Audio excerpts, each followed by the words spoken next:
safety is the priority, pero hindi rin po talaga maiiwasan, Daddy Wowie, yung injuries and everything, especially si Julia, kung nakausap ko po, may nail pong napunta sa tuhod niya. MJ knows this. Marami pa pong nangyari. Ako, butas yung kamay ko, ang daming. It's her first time, pero it's always like the first time. Of course, nagugulat pa rin sa mga ano, kasi nga, it's all blood and stuff. But beyond that, of course, there's a very beautiful message behind the story. Thanks, Arjo. Yeah, thank you, MJ. Thank you guys.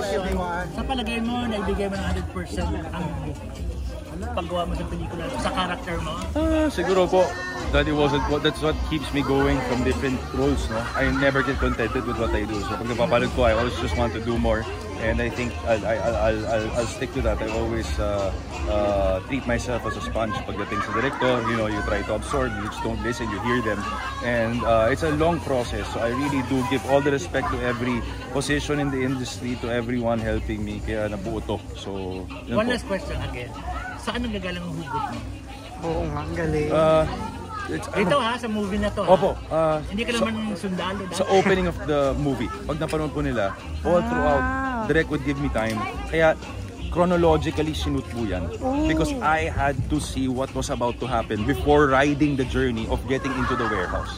Kasi gusto ko buo na po yung story. Remember, hindi po akong topak. Ang topak talaga dito si Enchong. Ako lang yung may topak. Pero the real topak of the story is Enchong's character. Kaya yun pa sana abangan ng mga tao. And I'm just so happy kasi first time nyo ata makita mag-action si Enchong, di ba? And he really pulled it off.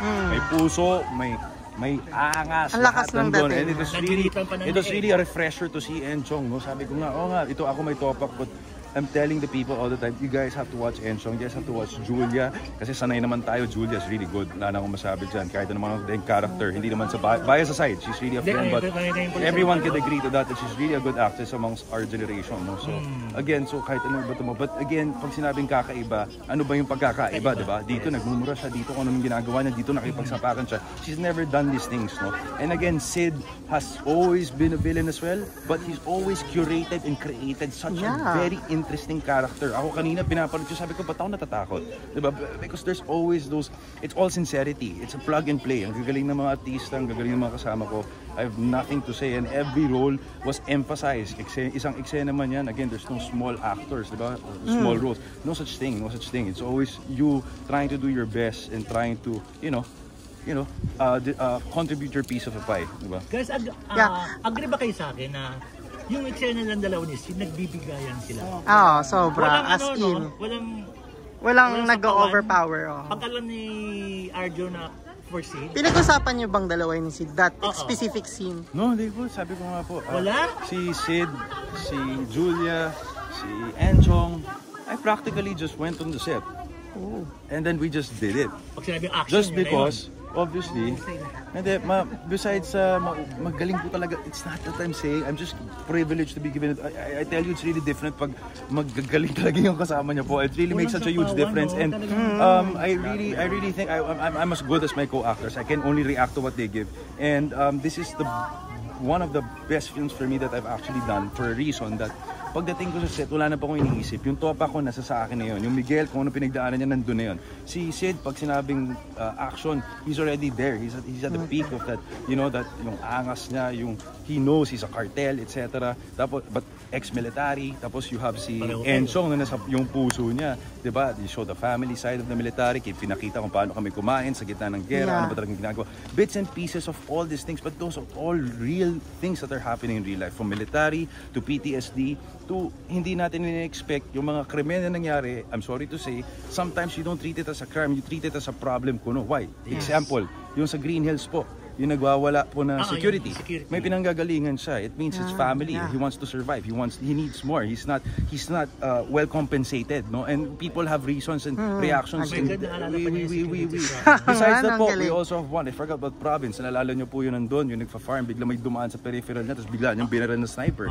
But that he had a vivid vision of a dehumanizing experience that you don't wanna ever, I mean, no human wants to experience. It's dehumanizing. But again, they went through that, and that's what causes the trauma. Even po as simple as cancer. I have a cousin who practically has the trauma, went through cancer, he's a cancer survivor. But again, you can get PTSD through all these things, no? And for us, one thing that this movie taught me was late judgment, because we're all, I myself, admittedly, we judge so easily, we judge people so easy, ganito yan, ganyan. But little do we know that these people are actually really going through something, you know? Yes. And again, like what my parents always tell me, before you even judge, you do a late judgment. Just look at two sides of the coin before you actually judge someone. So that's one of the things that this and I want I mean, ang layo, no? Puro bakbakan. But again, there's always depth to something. And that's the reason why we all accepted it, as Julia said, no? There's always an advocacy to it. It's mental health.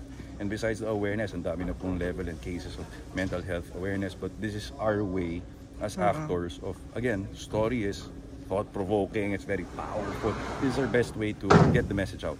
Yeah, and nabanggit mo na rin yung PTSD. So, curious na ako, may pinag-aralan mo ba or for that character? PTSD, we had a psychiatrist with us. We had Lieutenant Colonel Cesar, and then I went through obviously some videos and recommendations for me to actually study online, and definitely there are different levels to it, and obviously with much research and with talks with Direk and of course our psychiatrist, we were able to curate or come up with some realistic ways of reacting when you have PTSD, because in the very beginning I didn't want to represent anything badly. You know, it's such a crucial, such a sensitive topic nowadays, and I just don't want to mess up. I just really wanted to, you know, express and help out and spread the awareness as much as we can. Yeah, and lastly na lang, are you expecting a blockbuster or magkaroon ng maraming awards? No, I was never, no, pero I was never after the box office. Alam naman siguro ng mga tao yun. But who doesn't want to be box office? Diba? I'm being honest, who doesn't want to be box office? Pero those are the things that I never expected. I think the movie has traveled to more than 10 territories. We've been to Cannes, we've been to Locarno, we've been to different places, and I think that itself is already a gift, diba? We get to represent the Philippines. Exhibition man yan, hindi man yung competition. Malaking bagay pa rin sa amin to be recognized. Mapalakpakan tayo sa ibang bansa just because of an action movie. I mean, we're so used to love stories, yada yada yada. I mean, I think it's about time for us to evolve into some different stories to be able to give opportunities and jobs to people as well. Guys, meron pa ako tanong sa inyo. Agree ba kayo yung action scene nila? Sapakan, suntukan, walang dialect, puro sa mata. Yeah, Action, totoo. magbibigay ng ano. Like, nag-umacting sila sa mata lang, ganun. Kahit walang dialogue. Yung parang ate, kaya sa'yo. Arjo, again, Congratulations. Congratulations. Thank you po. Pang best actor. Yeah. Congrats. Maraming salamat. Congrats. Thank you. Part 2 or some prequel? Supportahan nyo, magpa-part 2 tayo. Yeah! Thank you. Thank you. Thank you. Sana po na inyo. Ang galing po. Dito ka sa gitna.